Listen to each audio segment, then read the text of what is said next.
ఆశ మనిషిని కల్తీ చేస్తే పైసా మనసును కల్తీ చేస్తుందంటారు.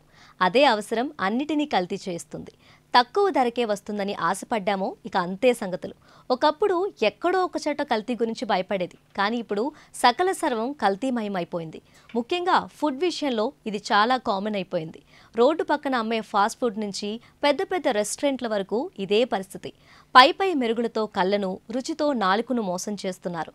కానీ తిన్నది కడుపులోకి వెళ్ళాక ఆ తర్వాత హాస్పిటల్లో చేరాక గానీ అసలు విషయం అర్థం కావడం లేదు.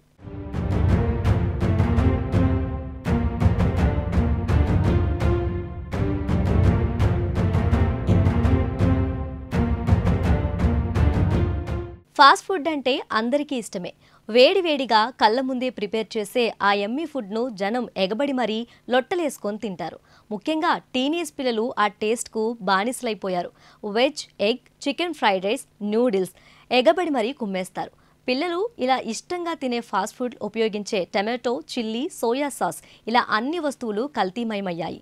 అంతేకాదు, ఇంట్లో వంటల్లో వాడే ఆయిల్, అల్లం వెల్లుల్లి పేస్ట్ నుంచి చిన్నపిల్లలు తాగే పాల వరకు అన్నిటినీ కేటుగాళ్లు కల్తీ చేసి పారేస్తున్నారు.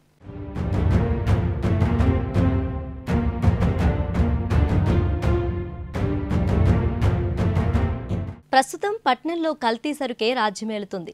తయారీదారులు కనీస నాణ్యతను పాటించకుండా ప్రజల జీవితాలతో చెలగాటమాడుతున్నారు. ఎక్స్పైరీ డేట్ లేకుండానే వస్తువులను మార్కెట్లోకి వదులుతున్నారు. డిటర్జెంట్ పౌడర్, యూరియా, గంజి కలిపి పాలను, జంతువుల ఎముకల నుంచి నూనె తయారు చేస్తున్నారు. తేనెలో పంచదార, బెల్లం పాకం, ఐస్ క్రీంలో వాషింగ్ పౌడర్లు, పండ్లపై మైనంను పూతగా పూసి మోసం చేస్తున్నారు. చవకగా దొరికే ఉప్పులోనూ శుద్ధపొడిని కలుపుతున్నారంటే పరిస్థితి అర్థం చేసుకోవచ్చు.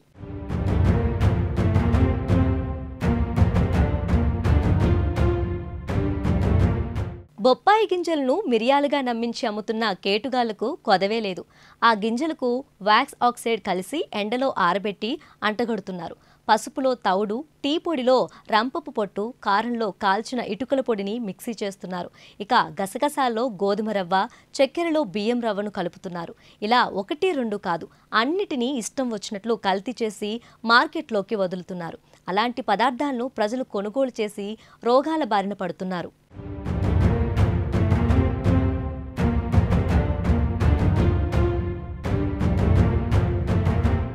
ఆహార కల్తీ ఆరోగ్యంపై తీవ్ర ప్రభావం చూపుతుంది. అలాంటి పదార్థాలు తరచూ తినడం వల్ల అనారోగ్యం బారిన పడతారు.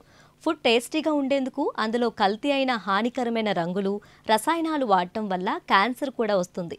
అందుకే వీలైనంత వరకు బయట ఫుడ్ అవాయిడ్ చేయడం బెటర్. ఏదేమైనా ఇంటి ఫుడ్డే హెల్త్కి బెస్ట్.